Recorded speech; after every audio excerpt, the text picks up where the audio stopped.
Veltri leaned over the glowing map table, his forefingers twitching as the holographic star chart flickered before his eyes. The stars stretched across the room in beautiful lines and clusters, showing every known part of the galaxy, every border, every path ships had taken for thousands of years. But no matter how far he zoomed in or out, one thing stayed the same. There was a sharp end, a dead zone, a blank edge, and right at that edge, glowing in red, were the words, "Human space, no data." Veltri scratched the side of his head with a long claw, confused. He had worked for the Interstellar Mapping Authority for years, and still this made no sense. Every empire, every kingdom, even pirate zones were mapped down to the last asteroid. But when it came to human territory, the map just stopped. No jump coordinates, no trade routes, no research data. It was like the universe ended there. He called over his assistant, a young female named Tarina, with bright blue skin and soft golden eyes. She came quickly, tilting her head, curious. "What is it?" she asked quietly. Veltri pointed to the blank space. "This again," Tarina whispered, her voice suddenly low. She had seen it before too, many times. Everyone who worked in mapping had, but no one liked to talk about it. Some said it was a technical issue, others claimed the humans demanded privacy. But deep down, most people simply accepted it and avoided it. "Doesn't it bother you?" Veltri asked, trying to sound casual. Tarina looked around the room, then leaned closer.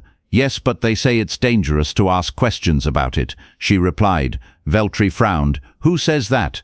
"Everyone," she said quickly. "The diplomats, the traders, the captains, even ambassadors." She lowered her voice even more. "Some who asked about it disappeared." Veltri froze for a second. Disappeared? That had to be a rumor, a wild story meant to scare young workers. Still, the way Tarina said it made his skin tighten. Later that night, Veltri couldn't sleep. He sat in his private room, the stars outside his window shining like tiny holes in the dark. He opened the ancient data logs, records from before the humans were even known. Back then, their sector had ships flying through it all the time. Merchants, explorers, scavengers, even warlords had passed through. But then something changed. Quietly, without warning, ships started going missing, trade routes were redirected, and eventually, no one went near human space again. There were no wars, no news, no explosions, just silence, and the maps were slowly rewritten to cut that part out, as if the galaxy itself had agreed, "Do not go there." Veltri felt a strange excitement building in his chest. Not fear, at least not yet. He wanted to understand what made an entire galaxy avoid one species, why the most powerful empires bowed their heads when speaking of humans, why even his own people, famous for curiosity, pretended they didn't exist beyond that border. The next day, Veltri brought it up during a Star Council meeting. He stood at the table, surrounded by beings from every race, tall insectoids, scaled elders, bright-eyed thinkers from cold planets. "I want to submit a motion," he said confidently. "I believe we should expand our exploration program to include human sectors." The room went still, too still. Even the humming lights seemed to grow quiet. One old ambassador coughed, then stared at him with a face like stone. Another council member clicked her mandibles slowly. Finally a voice spoke from the shadows. It was Elder Cran, a being older than most planets in the room. "Young Veltri," the elder said, voice deep and heavy. "Some maps are blank, not because no one has gone there, but because no one returns to tell what they saw." Veltri's hands tightened into fists. "Isn't that exactly why we should go?" he asked. "We are explorers, are we not?" But the room stayed quiet. Not one voice agreed with him, not even Tarina, who stood far at the back, looking at the floor as the meeting ended. An older man with tired eyes approached him. He wore the uniform of a retired trade scout, patches faded, his steps slow. He looked left and right, then whispered, "Don't be a fool, boy," he said. "You want to live long? Then stay away from the edge." Veltri raised his brow. "What's there?" The man didn't answer. He just smiled with sadness and fear mixed in one, and said, "Something that listens." Veltri returned to his quarters, but the warning only made him more determined. He pulled out the ship roster and began planning. There were sectors near the edge of human space, marked abandoned or dangerous, but they weren't completely off limits. He could go there, chart the area, look for clues. He didn't want to provoke war, just truth. He didn't believe in ghost stories. He believed in science, in facts, in answers, and maybe, just maybe, he would be the first to update the star map in over 100 years. The first to return from human space with something real, something no one else dared to even look for. As his ship prepared for launch, Veltri stood on the observation deck. The stars ahead looked the same as always, but beyond them, beyond that invisible line, was a secret the whole galaxy feared, and now he was going to step into it. Whether the stars welcomed him or not, Veltri's ship moved quietly through space, its engines humming low. The stars outside looked peaceful, calm and endless, but the crew inside the ship felt the tension grow with each passing light year. They were entering the zone called Sector Null, a place close to human space, marked dangerous and avoided by most ships. Veltri stood on the bridge, watching the scanner screens closely. Nothing looked strange yet, but he knew from the records something had happened here. Long ago, fleets from powerful alien empires had passed through this area. Then silence. They vanished without calls for help, without wreckage found. No signals, no survivors, just gone. The silence around them now felt heavy, as if space itself held its breath. His second pilot, a quiet lizard-like creature named Drosk, shifted nervously. "Captain, are you sure we should be here?" he asked, his voice low. Veltri nodded slowly. "If we want to understand the truth, this is where it starts." A few more hours passed. Then the scanners beeped. Multiple readings appeared, metal, broken structures, signs of once mighty ships. Veltri's eyes widened. "Bring us closer," he ordered. As the ship slowed, the crew saw it. Wreckage, so many ships torn apart, floating dead in the darkness. Some were small fighters, others were massive warships, all silent, all destroyed, but not by fire or battle. Most had melted holes through their hulls. Others looked untouched from outside, but scans showed no life inside. One ship was still broadcasting a weak signal. It blinked slowly on the comms panel, an emergency beacon. Veltri leaned forward. "That's human code," he whispered. The signal came from an old dreadnought, marked with alien symbols, not human, but someone, maybe a human, had planted that beacon there. It was like someone wanted them to find it. Veltri made a bold choice. "Prepare the landing pod. We're going aboard," he said. Drosk looked horrified. "Captain, that ship is cursed." "Superstition," Veltri replied, trying to sound brave, but deep down, he felt something was wrong too. He and two crew members floated into the wreck. The corridors inside were silent, filled with frozen air and drifting debris. There were no signs of battle, but all doors were open, all lights were dead. They reached the command room and found the black box recorder intact. Veltri grabbed it quickly and gave the signal to return. Back on their ship, he placed the black box into the decryption unit. The screen came to life, showing flickers of video logs. They watched a fleet commander giving orders. Then panic broke out. One officer screamed about shadows moving inside the walls. Another shouted that their thoughts weren't their own. Then the recording cut out. Veltri stared at the final image, a shadow, tall and strange, standing silently in the middle of a corridor. Its shape was unclear, its form shifting, like it wasn't fully in this reality. No one fired at it. No one even tried. They just froze, then dropped one by one. "Turn it off," one crew member whispered, pale and shaking. But Veltri wanted more. He ran an energy scan on the file. That's when things got worse. The lights in their own ship began to flicker. The main console buzzed, and smoke rose from the decryption unit. One of the crew screamed and fell to the floor, holding his head. Veltri rushed to help him, but the man just muttered nonsense, his eyes wide with terror. "We should leave," Drosk shouted, panic in his voice. "We've stayed too long." Veltri hesitated, then nodded. "Full power to engines. Get us out." But the navigation screen blinked again. This time, human ships appeared.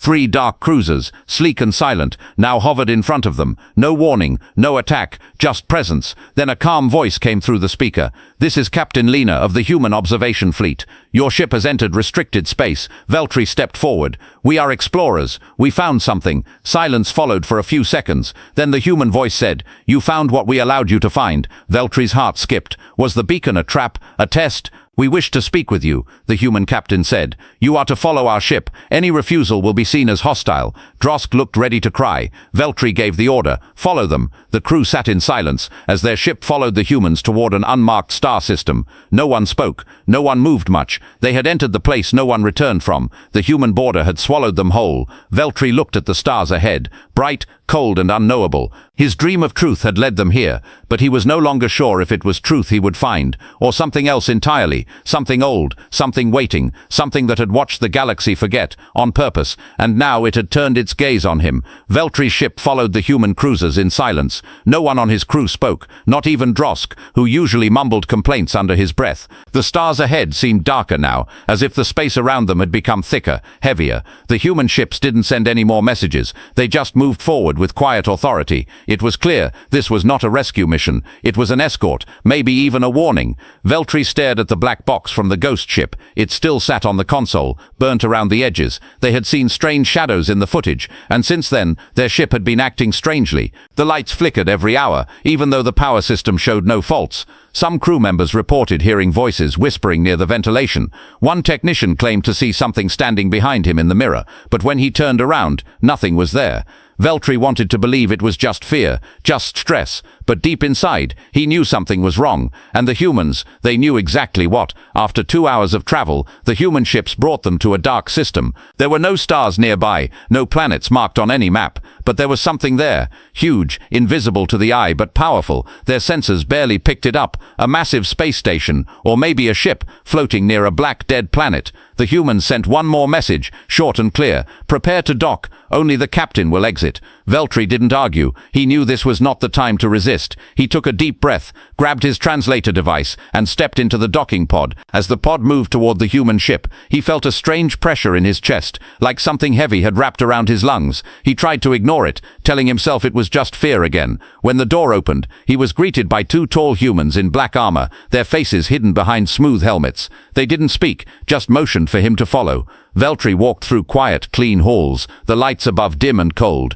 He was led into a chamber, where one human woman stood waiting, her hands behind her back. She looked calm, but there was something sharp in her eyes. "Commander Lena," she said, "you must be Veltri." He nodded. "Yes, I'm a star cartographer. I only came to learn." She didn't smile. She didn't even blink. "You've seen things," she said. "Things not meant for most minds." Veltri felt his throat dry. What were those ships doing near the border? What happened to them? Commander Lena walked toward a window. Outside, the dark planet spun slowly, covered in shadow and strange lights that moved beneath the surface. "Do you believe in weapons that don't kill the body but the mind?" she asked. Veltri was silent, unsure how to answer. "We've hidden many things," she continued, "for the safety of others, not for our pride." She tapped the glass once, and the planet's surface zoomed in on the screen.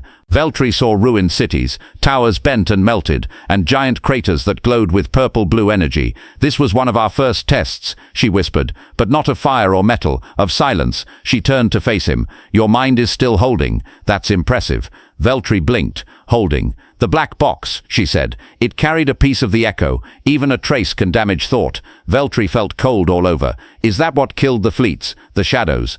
Lena nodded. "The shadows are not things. They are effects, the result of minds breaking apart, trying to make sense of what they cannot understand." "You made this?" he asked. "No," she said softly. "We found it, long ago." Veltri felt his knees weaken. "You found it, and you kept it." Lena didn't respond right away. "There are older powers in this galaxy, Veltri. We just happened to be the ones who walked into the wrong ruin, and came out changed." She moved to a control panel and brought up an image, a star system, once full of life, now dark, cold and silent. "No one remembers this empire," she said, "because we removed them from memory." Veltri took a step back. "What do you mean?" She looked at him calmly. "We erased them, not just their bodies or cities, but their name, their history, their presence in the minds of others." Veltri felt dizzy. "You can erase thoughts?"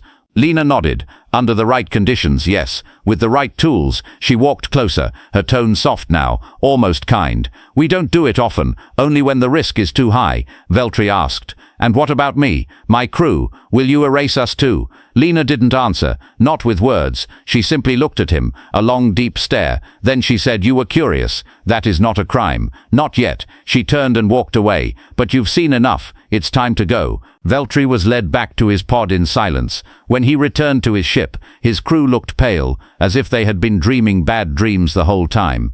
Drosk whispered, "What did they tell you?" Veltri looked around the bridge, at the flickering lights, at the quiet screens, and he only said, "We were allowed to come this far. No one slept that night. And the black box?" Veltri sealed it in a lead case, locked it in the deepest part of the ship, and wrote a note, "Do not open, ever," because now he understood. Some knowledge was not a gift, it was a curse, and the humans weren't guarding their space to keep others out. They were guarding it to keep something else in. The next morning, Veltri stood at the window of his ship, staring at the human fleet, still floating silently nearby. His crew stayed quiet, too afraid to ask him what the humans had shown him the day before. Their ship had received new coordinates from the human cruiser, a direct invitation to dock at a space station hidden behind the black planet. Veltri had a choice now. He could turn around, leave, and try to forget what he had seen. Or he could go further, deeper into the unknown. He knew the risk, but his curiosity was stronger than his fear. He sent a signal back, requesting permission to meet again, face to face. The reply came quickly. Granted, you may board alone. Veltri suited up and entered his docking pod once more. His crew begged him not to go, especially Drosk, who grabbed his arm and said, "Captain, the more you learn, the less of yourself will come back." Veltri gave a weak smile. Then maybe the old me must be left behind. The pod moved slowly, guided by the human tractor beam. It docked gently at the side of a larger, older-looking human vessel that didn't appear on any star maps. Its surface was black, matte, and full of strange lines that pulsed faintly, like veins under skin. Inside, it was not what Veltri expected. There were no bright lights, no control panels, no welcoming hallways, just darkness and the sound of his own breathing, until he heard a voice, soft and calm. "Come forward, Veltri." It wasn't Commander Lena this time. Instead, it was an older man, sitting on a small chair in the center of a round chamber. His skin was pale, his hair grey, and his eyes strangely warm. He looked like a teacher or a monk, not a soldier, but the feeling in the room was heavier than before. "My name is Reyes," the man said. "I'm one of the few left who remembers what lies beyond the maps." Veltri stepped closer, trying to stay calm. "What is this place?" he asked. Reyes gestured to the darkness around them. "This is where we watch," he replied, "and this is where we decide who gets to remember and who must forget." Veltri felt his heart beat faster. "You knew I would come," he said. Reyes nodded. "Yes, you were asking questions long before your ship crossed the border." Veltri frowned. "How? Were you listening to our conversations?" "No," Reyes said gently. "We were listening to your mind." Veltri stepped back, shocked. "Mind reading?" Reyes stood slowly and walked over to a screen that lit up the moment he neared it. It showed a rotating image of Veltri's homeworld, then zoomed in on his office, then on him working at his star charts. "You looked too long at the empty space," Reyes said. "You wondered what others feared. That alone was enough to draw our attention." Veltri didn't know what to say. He felt like a child standing before a god, not because of power, but because of how small and exposed he now felt. Reyes turned and looked directly into Veltri's eyes. "You've seen the black box," he said. "You've seen the ghost ships." Veltri nodded slowly. "But you haven't seen the source," Reyes whispered. He pressed a button on the wall and a panel opened, showing a view of the black planet below. It wasn't a natural world. The surface shifted constantly, like something alive was beneath it. Swirling patterns of light and shadow pulsed across the crust like breathing. Veltri felt his mind grow cold just looking at it. "What is that?" he asked. Reyes folded his hands behind his back. "We don't know its name, if it even has one," he said. "But it speaks. Not in words, but in thought. It calls out to minds." "Why haven't you destroyed it?" Veltri whispered. Reyes shook his head. "We tried, long ago, but it doesn't die. It only learns who its enemies are." Veltri stared in horror. "And you kept it?" "We contain it," Reyes corrected him. "We make sure no one listens to its call. Not anymore." Veltri's legs felt weak. He sat down on a nearby bench, trying to understand. "So the galactic map ends at human space because you're guarding this thing?" Reyes nodded. "Yes, and because no one else can," he continued. "When others came too close, those fleets, those empires, they didn't just vanish, they were erased," Veltri whispered, remembering Lena's words. Reyes nodded again. "The creature doesn't kill with fire. It removes identity, rips thought from thought, leaves nothing but silence." Veltri looked up at him. "Why are you telling me this?" Reyes walked over and placed a small object in his hand, a chip containing a single message. "Because you still have time to choose," Reyes said. "Leave, and this knowledge will slowly fade from your mind. We'll help it fade for your safety." Veltri stared at the chip. "And if I stay, then you'll become like us," Reyes said, "a guardian of what must never spread." Veltri felt like he couldn't breathe. This was more than he had ever imagined. More than maps, more than science, more than war. It was a truth so large, so dark, that the stars themselves seemed to fear it. Reyes gave him one final look. "You were not invited, Veltri," he said softly, "but now you are inside." And with that the choice was his, to forget, or to remember forever. Veltri sat in silence for a long time after Reyes left the room. His hands trembled slightly as he stared at the small chip resting in his palm. It didn't glow, didn't make any sound, but it felt heavier than a planet, not because of its weight but because of what it meant. Behind him, the screen still showed the black planet. Its surface moved like liquid, strange glowing lights floating beneath its crust. It didn't feel like a world, it felt like a mind, watching, waiting, whispering.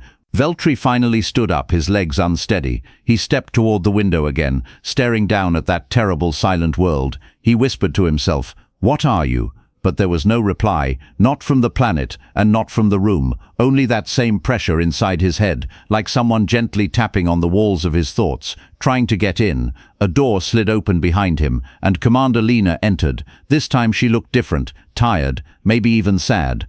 "No one ever forgets the first time they see it," she said, walking beside him. Veltri didn't look at her. "Is it alive?" he asked. Lena nodded slowly. "In a way, yes, but not like us. It doesn't think in lines or words. It thinks in storms, in waves." Veltri swallowed hard. "It spoke to me," he said. Lena's eyes narrowed. "What did it say?" Veltri hesitated. "I don't know. It wasn't in language. It was like a dream without pictures." Lena didn't respond for a moment. Then she placed her hand gently on his shoulder. "Then it has touched you," she said quietly. "Not many survive that."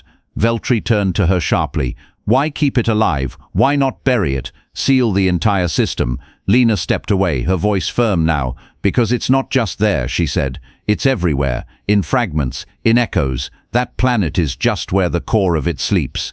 Veltri's heart began to race again. "You mean it can spread?" Lena nodded. "It has before, a long time ago, before even our ancestors walked upright." She activated a screen, showing ancient ruins, entire worlds turned to dust. Not bombed, not burned, just empty. No bones, no machines, no language left behind. As if the people there had been unwritten. "The galaxy forgot those civilizations," Lena said, "but the humans remembered." Veltri whispered, "You fought it." Lena replied, "We didn't win. We contained it." She paused, then added, "We learned how to resist it, how to close parts of our minds, how to burn memory when needed." Veltri stepped back. "That's why you never speak much, why you keep your space closed." Lena nodded. "We keep our minds quiet, so it doesn't hear us." Veltri looked down at the chip in his hand again. "So what's on this?" he asked. Lena said softly, "The last memory of a man who touched it fully and survived long enough to record one warning." Veltri placed the chip into a projector. The room filled with static, then a shaky image. A human man sat alone in a dark room, eyes wide, voice shaky. "If you are watching this, you are already too close," he said. "You think you're looking at a planet, but it's looking back." The man leaned closer, his face pale and sweating. "It will offer you peace, knowledge, power, whatever you crave. It will whisper truths that feel right, but the price is always the same, yourself." He looked behind him suddenly, as if hearing something. "I thought I could learn from it," he whispered. "Now I don't even know what my name was." Then the video ended. Veltri sat down, his mind spinning. He had always believed knowledge was worth any cost. But this was something else. This was not knowledge. This was a trap wearing knowledge like a mask. Lena walked toward him. "You still have time," she said, "to forget. We can clean the echo out of your mind." Veltri shook his head. "And if I don't?" She looked at him with deep sadness. "Then you become like us." Veltri stood and stared at the stars outside the window. "So many maps," he said softly. "So many stars, and none of them warned us about this," Lena replied. "We don't draw the line to protect ourselves. We draw it to protect everyone else." The weight of those words fell over Veltri like a shadow. He thought about the others, cartographers, explorers, students back home. He thought about how close he came to bringing the echo back with him. Just a piece of it would have been enough to break entire cities. Veltri turned toward Lena. "I will go back," he said, "but not to forget. To watch." Lena nodded slowly. "Then we will show you how." She led him down a quiet corridor.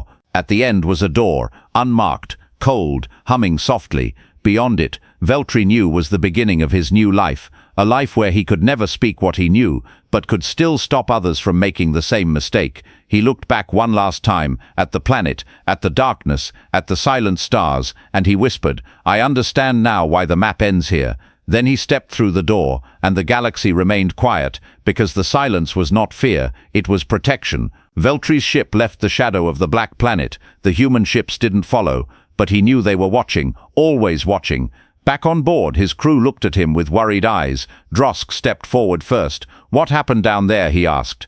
Veltri didn't answer right away. He looked tired, older somehow, like something inside him had changed. He simply said, "We go home." No one argued. They turned the ship around, activating the jump drive. But even as the stars stretched into lines and the ship moved faster than light, Veltri could feel something was coming with them. Not a creature, not a virus, just a shadow in the back of his thoughts.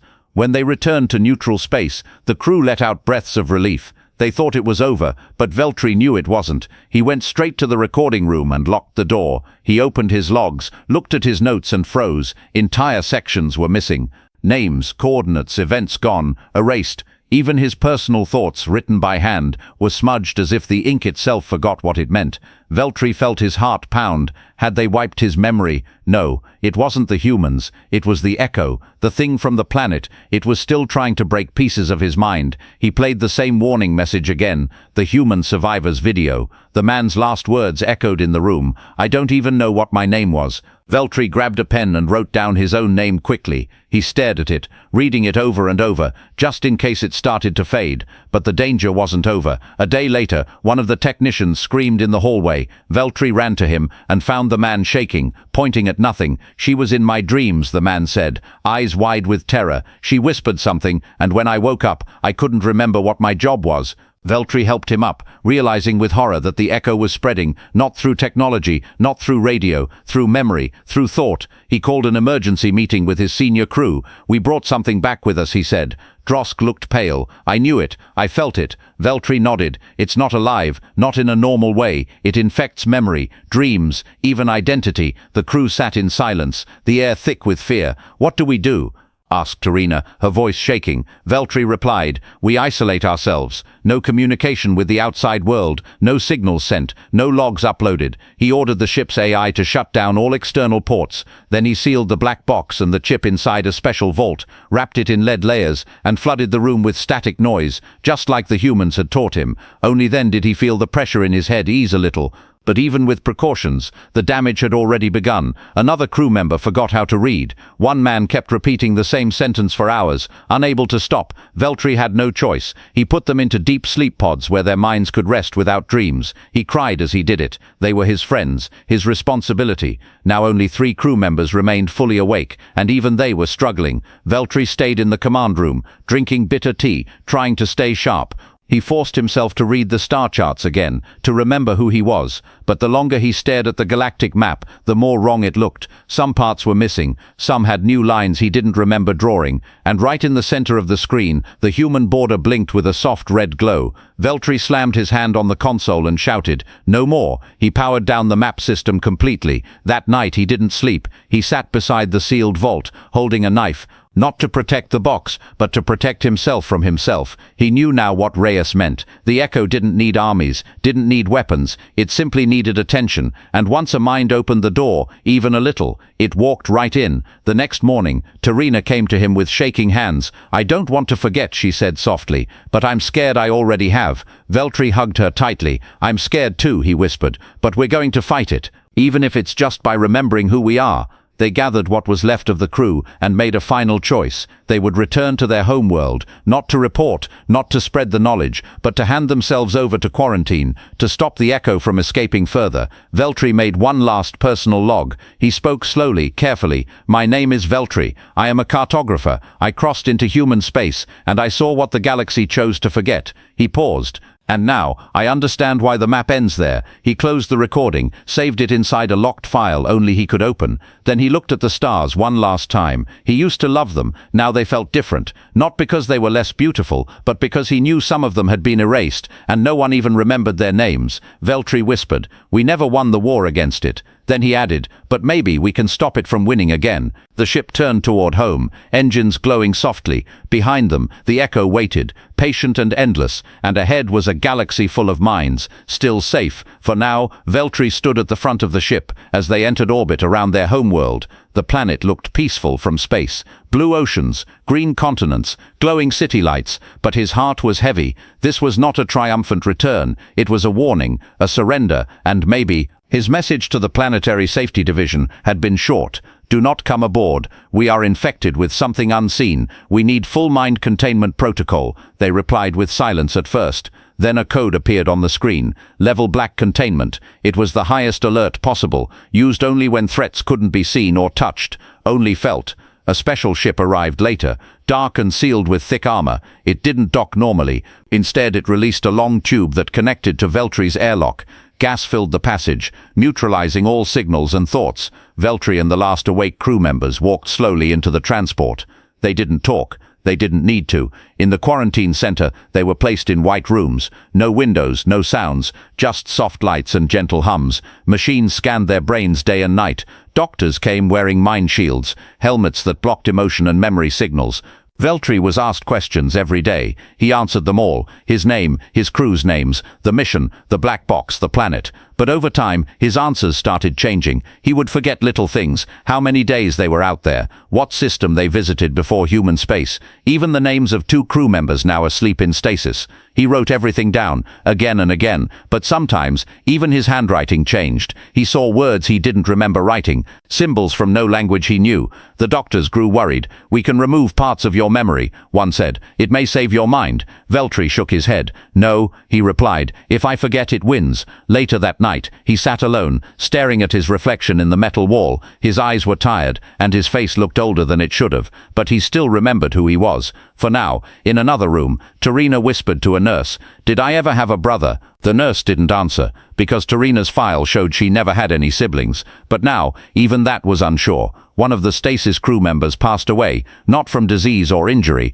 but from complete neural collapse. His brain had simply stopped being him. The doctors said it was like a candle snuffed out by wind no one could feel. Veltry stood over the chamber, silent. He didn't cry. He couldn't, not because he didn't care, but because something in him was going numb. As if the echo was eating not his thoughts, but his feelings. He requested one thing: access to a clean map, the oldest version of the galactic chart from before the human silence. They gave it to him. He placed it on the wall and stared for hours. He traced his journey, from his star, to the edge, to the border, to Sector Null, to the black planet, then back again. He noticed something strange. On the map, near the human line, were faint marks, stars that weren't named anymore. Systems that no longer existed, or so the galaxy believed. Veltry touched them gently. "Ghost stars," he whispered. He realized something chilling. The echo didn't just remove minds, it removed history, whole empires, whole cultures, forgotten, not by chance, but on purpose, because the echo fed on belief, on memory, on presence, and if no one remembered you, you were gone, truly gone. The doctors asked him again, "Do you wish to forget?" Veltry replied calmly, "No, I want to protect." So they trained him, like the humans did. They taught him how to shield his mind, using sound, rhythm, nonsense phrases that confused the echo's patterns. He practiced clearing his thoughts, holding silence like a shield. It hurt at first, like trying to stop a scream inside your chest. But it worked. The echo's grip weakened, his memory stabilized, and slowly his eyes grew bright again. Months passed. The quarantine ship was never released. It became a silent station, orbiting a moon. Veltry stayed aboard as its new guardian, not a prisoner, but a watcher. He recorded daily logs, not to be shared, but to resist, to remember, to hold the truth while others slept safely below. And one day a small group of students arrived, young, curious, like he once was. He met them in the viewing hall, stood before the star map. One student raised her hand. "Why does the map end at human space?" she asked. Veltry looked at her. Her eyes were full of wonder. He smiled gently and replied, "Because there are things the stars themselves refuse to remember." The student tilted her head, confused. "Like what?" Veltry paused, then said, "Things that don't just destroy your body, but your very place in the universe." The students left days later. None of them understood his full meaning, but that was all right. Veltry knew the day would come when someone else would look too closely, ask too much, and he would be there, to warn them, to protect them, to draw the line where the stars end, and where the silence begins. Because forgetting was not always weakness. Sometimes it was mercy. Veltry woke up to the soft hum of the quarantine station. The lights above glowed gently, always dim, always calm. He didn't need bright lights anymore. Too much light made the shadows inside his mind stir again. He had learned to live with the silence, and he had learned not to listen too closely to what whispered inside it. He put on his simple grey coat and walked through the long hallway. Every wall was covered with old maps, some from forgotten worlds, others from lost ships. He stopped in front of the biggest one, the galactic chart. It still looked the same. The stars were still there, the borders still drawn, but one part remained blank, untouched, unnamed, human space. Veltri stood there for a long time. He traced the edge of that blank zone with his finger, that invisible line, that quiet warning to every explorer. He had crossed it once, and he had returned, but he would never be the same. Suddenly, a soft beep echoed through the room, an incoming message. He walked to the console, tapped the button. A face appeared, a young woman in a research uniform, her hair tied back, her voice polite. "Elder Veltri," she said, "we request permission to visit the station." Veltri raised an eyebrow. "Why?" he asked. The woman looked slightly nervous. "We have a student who discovered something strange in the star archives." Veltri's heart beat faster. He already knew what was coming. The next day, a small ship docked with the station. Veltri met them at the airlock. A group of 3 arrived, one of them a young male student with wide eyes and trembling hands.